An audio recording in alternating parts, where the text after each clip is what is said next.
नमस्कार, स्वागत है आप सभी का हमारे इस चैनल पर। दर्शकों, आज की इस वीडियो में हम बात करते हैं वृष राशि पर। जी हाँ, वृष राशि वालों के लिए वर्ष 2026 क्या कुछ शुभाशुभ परिणाम देने वाला है। ये वर्ष विद्यार्थियों के लिए कैसा रहेगा, ये वर्ष व्यापारियों के लिए कैसा रहेगा, नौकरी कर रहे जातकों के लिए कैसा रहेगा, प्रेमियों के लिए कैसा रहेगा, इस वर्ष में आपका दाम्पत्य सुख कैसा रहेगा, और क्या इस वर्ष में आपके लिए मांगलिक योग, विवाह आदि के योग बनेंगे या नहीं बनेंगे, या फिर ये वर्ष दाम्पत्य सुख किस प्रकार से प्रदान करने वाले रहेगा। इन सभी विषयों की चर्चा आज के इस वीडियो में करते हैं वर्ष फल के माध्यम से।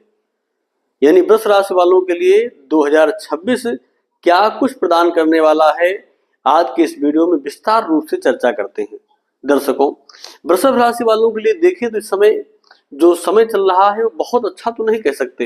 देवगुरु बृहस्पति कहीं ना कहीं आपके लिए इसमें मंदे चल रहे हैं, और गुरु का मंदा हो जाना वर्ष को बहुत शुभ बनाए ऐसा नहीं हो सकता है।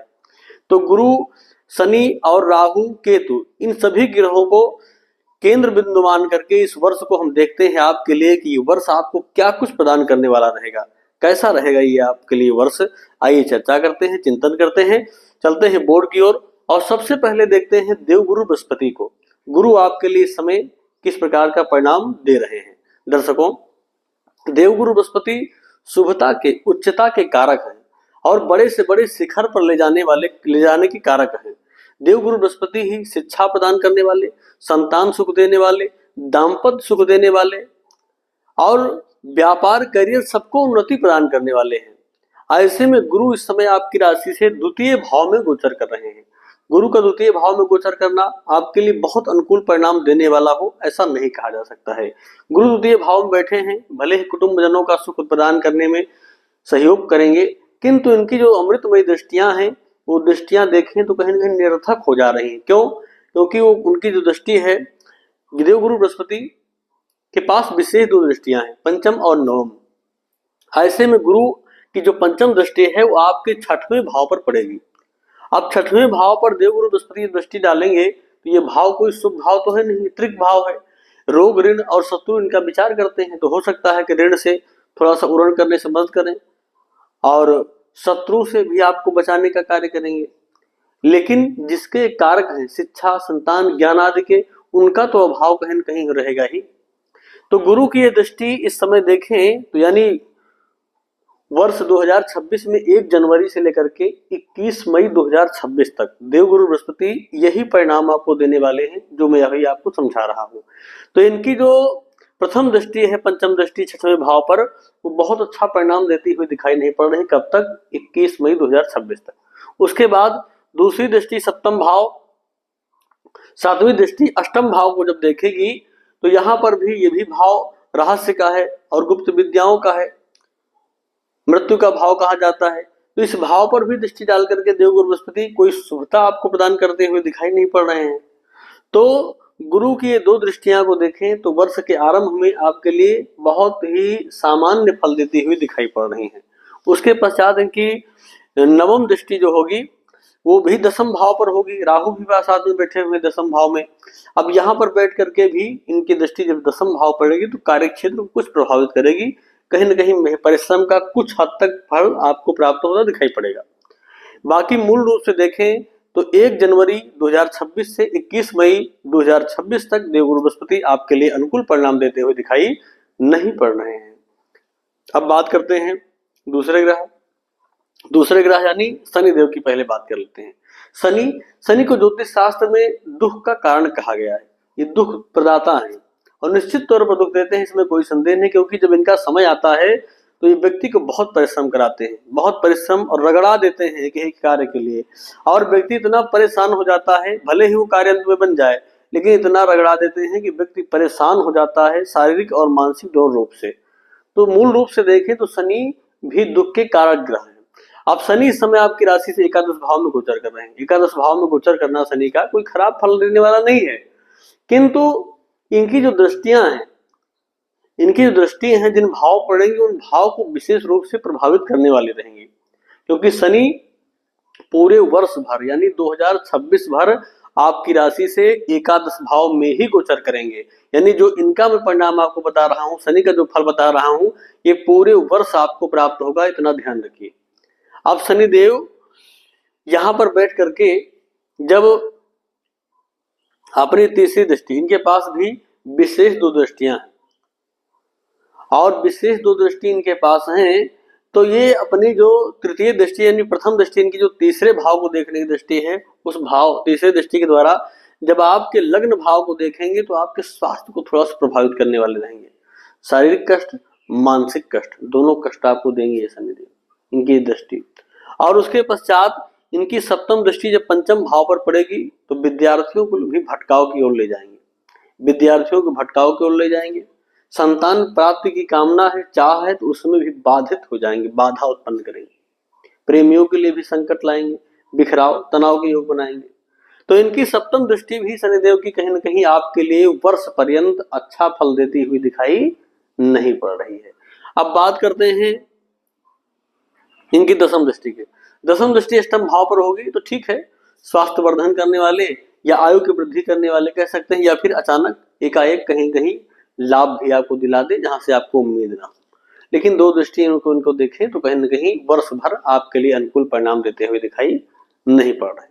बात करें राहु की, तो राहु भी 3 दिसंबर को राशि परिवर्तन करेंगे। ऐसे में राहु को भी हम वर्ष भर आपकी राशि से दसम भाव में ही देखेंगे। इनका जो फल बताएंगे वो आपके लिए 2026 में वर्ष पर्यंत ही मान के चलिए, क्योंकि 3 दिसंबर तक राशि परिवर्तन करेंगे। इसका मतलब है कि लगभग पूरा वर्ष आपके लिए बीत गया। तो दसम भाव में ही राहु का गोचर आपके लिए वर्ष पर्यंत होने वाला है। इनका जो प्रभाव है आइए देखते हैं। दसम भाव में राहु का बैठना, कई कुंडली में राहु में दसम भाव बैठने पर कई बार अच्छा माना गया है, लेकिन गोचर में क्या राहु यहाँ पर बैठ करके बहुत अच्छा परिणाम देते हुए दिखाई पड़ रहे हैं, आइए देखते हैं। सबसे पहले बात करते हैं शनि की राशि में बैठे हुए। शनि राहु की विशेषता, जिस राशि में बैठते हैं उसी के अनुकूल अपने आप को ढाल लेते हैं, परिणाम भी बना लेते हैं। अब शनि की राशि में बैठे हुए हैं, शनि के जैसे हो जाएंगे, शनिवत फल देने वाले हो जाएंगे। हालांकि ये भी दुख के कारक ग्रह हैं और शनि से ज्यादा दुख देने वाले माने जाते हैं। अब ये जो इनके यहाँ पर बैठे हैं तो इनके पास भी गुरु की भांति पंचम और नवम सप्तम को देखने की दृष्टि है। अब ये पंचवें भाव से आप किस भाव को देखते हैं? पंचम भाव से ये आपके द्वितीय भाव को देखेंगे। द्वितीय भाव को देखेंगे तो यहाँ पर क्या करेंगे? कुटुंब के अंदर बिखराव का योग लाएंगे, परिवार से पृथकता कहीं न कहीं, पैतृक संपत्ति या संपत्ति को लेकर के कुछ न कुछ विवाद उत्पन्न हो जाए, ऐसे भी योग बना देते हैं राहु यहाँ पर दृष्टि डाल करके। और हालांकि गुरु यहाँ बैठे हुए हैं तो उससे रोकेंगे, नहीं तो ये कहीं न कहीं शराब और मांसाहार की ओर भी व्यक्ति को ले जाने में प्रवृत्त कर देते हैं। अगर इनकी दृष्टि द्वितीय भाव पड़ती है तो इस क्षेत्र में भी अगर व्यक्ति लगा हुआ है तो कहीं न कहीं कुछ हद तक ऐसी प्रवृत्तियां भी उसके अंदर जागृत हो जाती हैं, तो मांस, मद्यपान आदि की ओर भी बढ़ जाता है। अब इनकी पंचम दृष्टि को हम बहुत अच्छा नहीं कह सकते। अब सप्तम दृष्टि को देखें तो सप्तम दृष्टि आपके चतुर्थ भाव पर पड़ेगी। चौथे भाव पर शनि की दृष्टि, राहु की दृष्टि, केतु भी साथ में बैठे हुए, राहु की दृष्टि को हम चौथे भाव पर बहुत अच्छा नहीं मान सकते। ये आपकी माता का भाव है, मातृ सुखों में कमी ला देना, माता के स्वास्थ्य आदि को प्रभावित करने वाले हो जाएंगे। जनता का घर है तो कहीं न कहीं जो जनता के अंदर आपके विश्वास होना चाहिए, मार्केट के अंदर जो आपकी छवि है उस छवि को भी धूमिल करने का कर सकते हैं। और वहीं पर मित्र, ये मित्रों का भी भाव है तो मित्रों के साथ भी जो प्रेम होना चाहिए, जो विश्वास होना चाहिए, विश्वास कहीं न कहीं खोएगा और मित्र भी यहाँ पर धोखा देने वाले हो सकते हैं इस वर्ष में। तो कहीं न कहीं राहु की इस दृष्टि को हम देखें तो सप्तम भाव पर राहु की दृष्टि आपको बहुत अच्छा फल देता हुआ दिखाई नहीं पड़ रही है। और नवम दृष्टि इनकी जो छठवें भाव पर होगी तो फिर लाभदायक कह सकते हैं। मित्र राहु के मिथुन की यानी बुध ग्रह का यहाँ पर राशि है, कन्या राशि है, तो कहीं न कहीं उनके लिए थोड़ा सा अनुकूल कह सकते हैं। तो शत्रुओं का समन करेंगे इनकी दृष्टि। शत्रु भी आपके लिए जो बनेंगे वो कहीं न कहीं अपने आप परास्त होंगे या उनके ऊपर आप स्वयं भारी पड़ेंगे। रोग को भी थोड़ा सा समन करने का कार्य कर, ऋण को भी अगर ऋण है तो उससे भी उरण होने का कार्य करेंगे।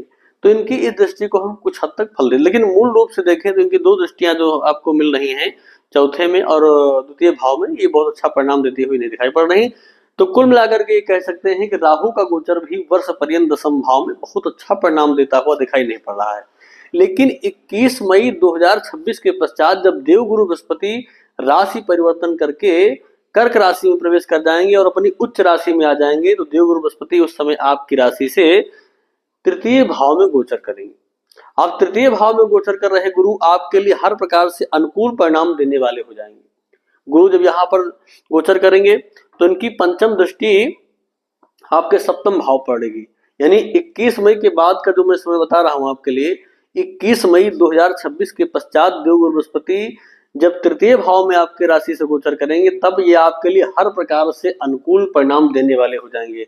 शिक्षा में प्रगति होगी, स्वास्थ्य में वृद्धि हो जाएगी, मांगलिक योग बनेगा, व्यापार में वृद्धि होगी, और कहां कहां विशेष रूप से प्रभावित करेंगे उसकी चर्चा मैं यहाँ पर करके आपको बता रहा हूं कि जब गुरु यहाँ पर गोचर करेंगे तो इनकी पंचम दृष्टि आपके सप्तवें भाव पर होगी, तो व्यापार को सुधार देंगे। अगर आप व्यापारी हैं, व्यापार कर रहे हैं, व्यापार को सुधारेंगे और वहीं पर मांगलिक योग बनाएंगे। जिनका विवाह नहीं हुआ वृष राशि वालों के लिए, उनके लिए विवाह कारक योग भी यहाँ पर देवगुरु बृहस्पति निर्माण कर देंगे। दाम्पत्य सुख, वैवाहिक सुख को भी और ज्यादा अधिक से अधिक मधुर बनाने का कार्य करेंगे गुरु। और वहीं पर इनकी जब यहाँ पर गोचर करेंगे तो इनकी सप्तम दृष्टि नवम भाव पर होगी, तो पिता के द्वारा भी स्नेह प्राप्त होगा, उनके भी पद आदि को आप स्वयं वृद्धि करने वाले होंगे, धार्मिक यात्राएं होंगी, भाग्य का अधिक से अधिक सहयोग प्राप्त होगा। तो गुरु का आपकी राशि से तृतीय भाव में गोचर करना 21 मई के पश्चात हर प्रकार से आपको शुभता प्रदान करने वाला हो जाएगा, हर प्रकार से आपको लाभ देगा, इसमें कोई भी संदेह नहीं है। और इनकी नवम दृष्टि लाभ भाव पर होगी, तो आय के क्षेत्र में, यानी आय आपके जीवन में हर प्रकार से बढ़ जाएगी। आय चाहे आप व्यापार कर रहे हो, नौकरी कर रहे हो, जिस क्षेत्र में है उसमें हर प्रकार से प्रगति कहीं ना कहीं आपको देवगुरु बृहस्पति प्रदान करेंगे। लेकिन कब प्रदान करेंगे? 21 मई 2026 के पश्चात जो समय होगा वृषभ राशि वालों के लिए हर प्रकार से अनुकूल परिणाम देने वाला होगा। स्वास्थ्य की वृद्धि होगी, शिक्षा विद्यार्थियों के लिए प्रगति का योग बनेगा और मांगलिक योग आपके जीवन में आएंगे, परिवार में मांगलिक कार्य संपन्न होंगे। इस प्रकार से कृत्य देवगुरु बृहस्पति आपके लिए उसके पश्चात प्रदान करेंगे। हर प्रकार से अनुकूलता कहीं न कहीं आपको प्राप्त होती दिखाई पड़ेगी। तो इस वर्ष को शुरुआत में, यानी वर्ष के लगभग 4.5 माह को बहुत अच्छा नहीं कह सकते हैं। ये समय आपके लिए संघर्षकारी रहेगा। 2026 का जनवरी, फरवरी, मार्च, अप्रैल और 21 मई तक, यानी लगभग 4.5 माह आपके लिए बहुत अच्छा फल देते हुए नहीं दिखाई पड़ रहे हैं। ये सामान्य बीतेंगे, लेकिन गुरु जैसे ही अपनी उच्च राशि में प्रवेश कर जाएंगे और आपकी राशि से तृतीय भाव में गोचर करेंगे, वहीं से आपके लिए समय हर प्रकार से अनुकूल होगा और शुभ परिणाम देने वाला हो जाएगा। तो उपाय क्या करना है? उपाय यही करिए, देवगुरु बृहस्पति इस समय आपकी राशि से द्वितीय भाव में गोचर कर रहे हैं। गुरु को अनुकूल बनाने के लिए आप भगवान लक्ष्मी नारायण जी का दर्शन करिए जहां उनका मंदिर हो, और बृहस्पतिवार के दिन अपने हाथ से गुड़ और चना धेनु गाय को खिलाइए। ये उपाय करते रहिए वर्ष पर्यंत, बहुत अच्छा और सुंदर रिजल्ट आपको मिलेगा और भगवान लक्ष्मी नारायण की कृपा के द्वारा जो कुछ कमियां हैं वो कमियां भी आपकी पूर्ण होंगी और ये वर्ष आपके लिए बेहतर साबित होगा, ऐसी मैं कामना करता हूं। तो आज के लिए बस इतना ही, पुनः मिलते हैं नए वीडियो में, तब तक के लिए आप सभी को नमस्कार।